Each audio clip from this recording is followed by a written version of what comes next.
안녕하세요. 사랑하는 성도님, 부활의 주님이 우리와 함께 하십니다. 우리와 함께 하시는 주님을 찬양합니다. 기도합시다. 주님, 감사합니다.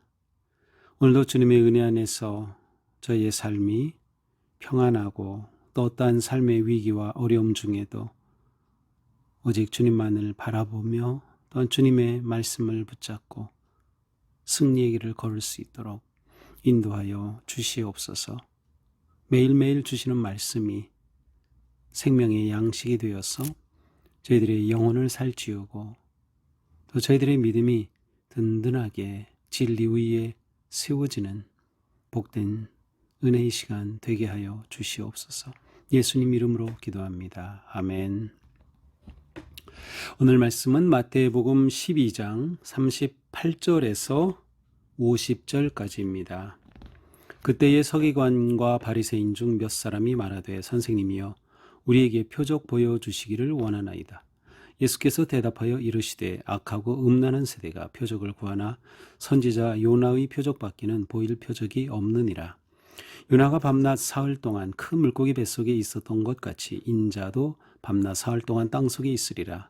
심판 때에 니느웨 사람들이 일어나 이 세대 사람을 정죄하리니 이는 그들이 요나의 전도를 듣고 회개하였음이거니와 요나보다 더 큰 이가 여기 있으며 심판 때에 남방 여왕이 일어나 이 세대 사람을 정죄하리니 이는 그가 솔로몬의 지혜로운 말을 들으려고 땅 끝에서 왔음이거니와 솔로몬보다 더 큰 이가 여기 있느니라. 더러운 귀신이 사람에게서 나갔을 때 물 없는 곳으로 다니며 쉬기를 구하되 쉴 곳을 얻지 못하고 이에 이르되 내가 나온 내 집으로 돌아가리라 하고 와 보니 그 집이 비고 청소되고 수리되었거늘 이에 가서 저보다 더 악한 귀신 7을 데리고 들어가서 거하니 그 사람의 나중 형편이 전보다 더욱 심하게 되었느니라. 이 악한 세대가 또한 이렇게 되리라. 예수께서 무리에게 말씀하실 때에 그의 어머니와 동생들이 예수께 말하려고 밖에 섰더니 한 사람이 예수께 여짜오되 보소서 당신의 어머니와 동생들이 당신께 말하려고 밖에 서 있나이다 하니 말하던 사람에게 대답하여 이르시되 누가 내 어머니며 내 동생들이냐 하시고 손을 내밀어 제자들을 가리켜 이르시되 나의 어머니와 나의 동생들을 보라. 누구든지 하늘에 계신 내 아버지의 뜻대로 하는 자가 내 형제요 자매요 어머니니라 하시더라. 아멘.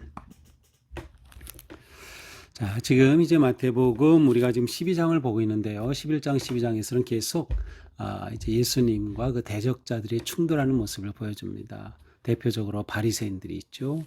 또 서기관들이 있죠. 이들은 계속해서 예수님과 충돌합니다. 자, 오늘 본문도 마찬가지예요. 그때의 서기관과 바리새인 중 몇 사람이 말하되, 자, 또다시 서기관과 바리새인이 등장합니다. 그리고 예수님에게 말하죠. 우리에게 표적 보여주시기를 원하나이다. 여기서 표적 보여달라라는 것은 지금 예수님께서는 앞에서 놀라운 기적들을 행하시고 또 사람들은 와 다윗의 자손이 아니냐 막 이렇게 놀라지만 이 바리새인 또 서기관들 이들은 계속해서 예수님이 그리스도이심을 거부하는 거죠. 인정하지 않아요. 그러면서 오히려 예수님을 대적하고 또 귀신의 왕을 힘입어서 귀신을 쫓아낸다고 비난하고 그렇게 계속 충돌하고 있습니다. 그런데 그들이 와서 우리에게 표적 보여주시기를 원합니다. 라고 말합니다. 예수님을 뭐라고 부르죠? 선생님이요. 그러니까 전혀 예수님에 대한 어떤 진정으로 존경하려는 마음, 알려고 하는 그런 마음이 전혀 없어요. 우리에게 표적을 보여달라는 것이죠. 자, 표적을 보여달라는 것은 이제 표적이라는 것은 어떠한 그 진리를 드러내기 위해 나타난 어떤 기적 같은 현상들을 말합니다. 그러니까 이제 성경에서 표적이 나타났다는 것은 바로 예수님이 그리스도이시다, 메시아이시다, 하나님의 아들이시다, 다윗의 자손이시다라는 것을 정말 드러내는 그러한 증거로서의 어떤 현상들을 말하죠. 그러니까 그들이 예수님에게 표적을 보여달라는 것이죠. 당신이 정말 다윗 자손이라면 우리에게 다윗 자손임을 증명하는 표적 보여주시오라는 거예요. 그런데 사실 이미 예수님은 계속해서 보여주셨어요. 놀라운 기적을 행하시고 치유하시고 말씀을 선포하시면서 예수님이 누구이신가를 계속 보여줬는데 이들이 예수님에게 표적을 요구하는 거죠.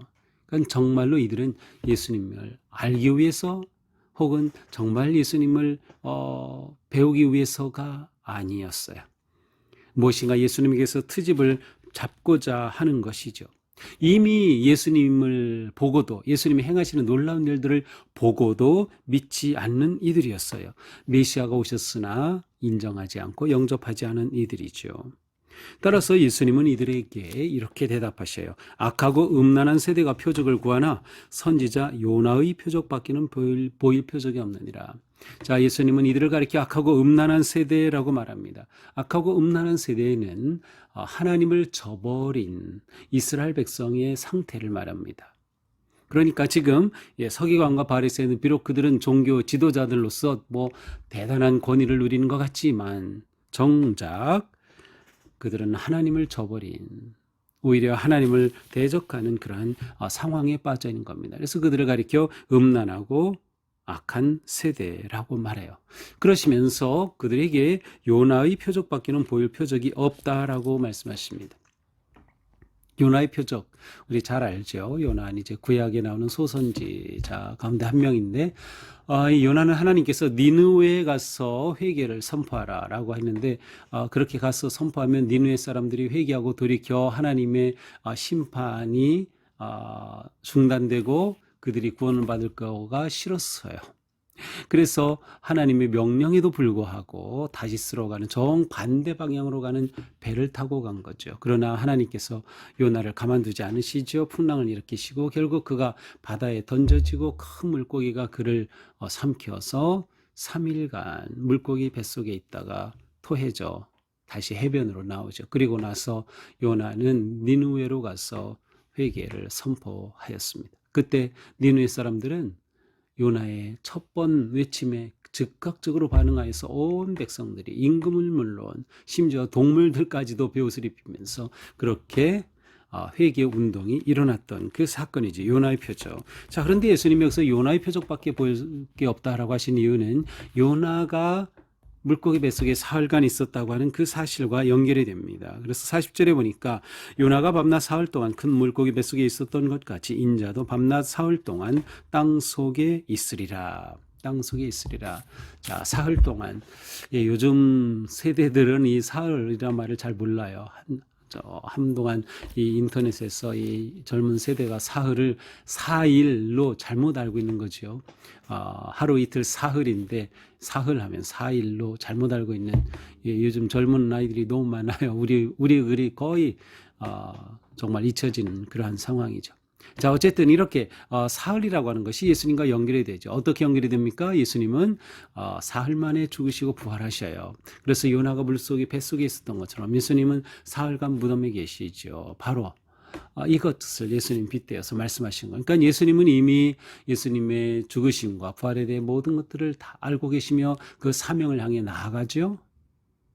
너무도 중요한 그러한 예수님의 선포이기도 합니다. 그러니까 예수님은 이미 모든 것들을 다 알고 계시면서 이것이야말로 너희에게 보여줄 유일한 표적이다라고 그들에게 말합니다.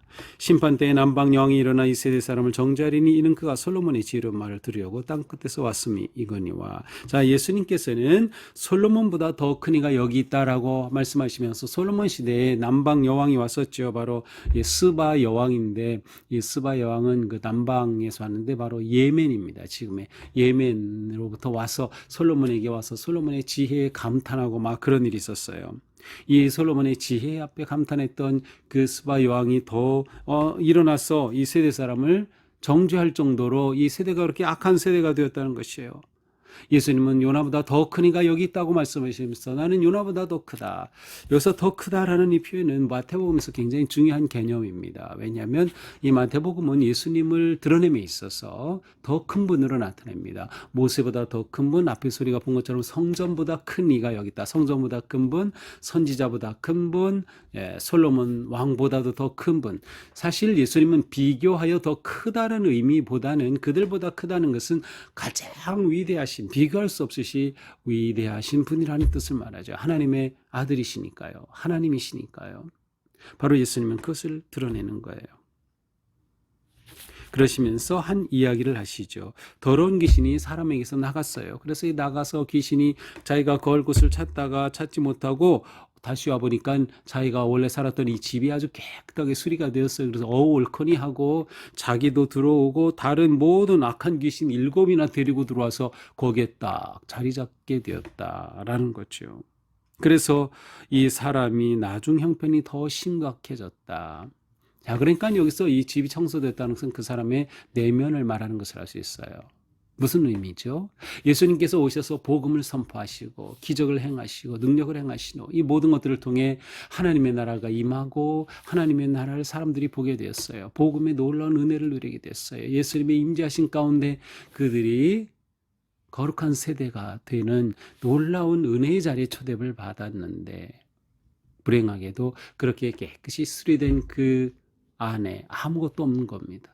다시 귀신이 들어와서 더 악한 귀신 7을 데리고 들어오니 더 심각해진 거예요. 비록 지금 예수님이 오셔서 복음을 선포하고 예수님을 믿고 따르지만 그 내면에 진정으로 예수님이 주님으로 계시지 않는다면 회개의 은혜를 통하여서 깨끗함을 받고 새롭게 수리되는 인생, 거듭난 인생이 되지만 그 안에 예수님이 진정으로 주인이 되시고 주님이 그 안에 가시고 딱 인생의 중심에 계시지 않는다면 언제 사탄에게 뺏길지 모르는 거예요. 더 악화될 수도 있는 거예요. 특별히 이 바리새인 사두개인들이 그러한 상태입니다. 이렇게 눈앞에 예수님이 와서 그들이 집이 깨끗이 수리될 수 있는 좋은 기회가 오고 그들이 생명의 복음을 듣지만 오히려 그 자리에 더 악한 귀신이 들어와서 상태가 더 악화되는 것과 마찬가지죠. 근데 마침 이때 예수님의 어머니와 동생들이 예수님을 찾아옵니다. 그래서 사람들이 예수님께 말하죠. 당신의 어머니와 동생들이 밖에서 기다리고 있습니다. 그런데 예수님께서 뜻밖의 말씀을 하십니다. 손을 내밀고 제자들을 가리키고 거기에는 사람들을 가리키면서 이렇게 하셔요. 나의 어머니와 나의 동생들을 보라.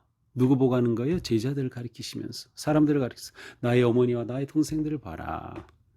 누구든지 하늘에 계신 내 아버지의 뜻대로 하는 자가 내 형제요 자매요 어머니이니라. 자, 여기서 예수님은 예수님과 그 동생들, 형제들을 무시하는 게 아니라 진정한 가족의 의미와 개념을 새롭게 선포해 주시는 거죠. 자, 이렇게 예수님을 믿고 따르는 자들, 또 예수님의 말씀을 듣고자 하는 이 모든 사람들은 예수님이 내 가족이라는 거예요. 그냥 무조건 가족이에요? 아니에요. 누구든지 하늘에 계신 내 아버지의 뜻대로 하는 자가 내 형제요 자매요 어머니다. 누구든지 하늘에 계신 내 아버지의 뜻대로 행하는 자. 아버지의 뜻이 뭐예요? 예수 그리스도를 통하여 구원해 주시는 거죠. 죄인을 구원하려 오신 것이, 회개의 복음을 선포하는 것이 예수님이 오신 목적이에요. 그것이 아버지의 뜻이에요.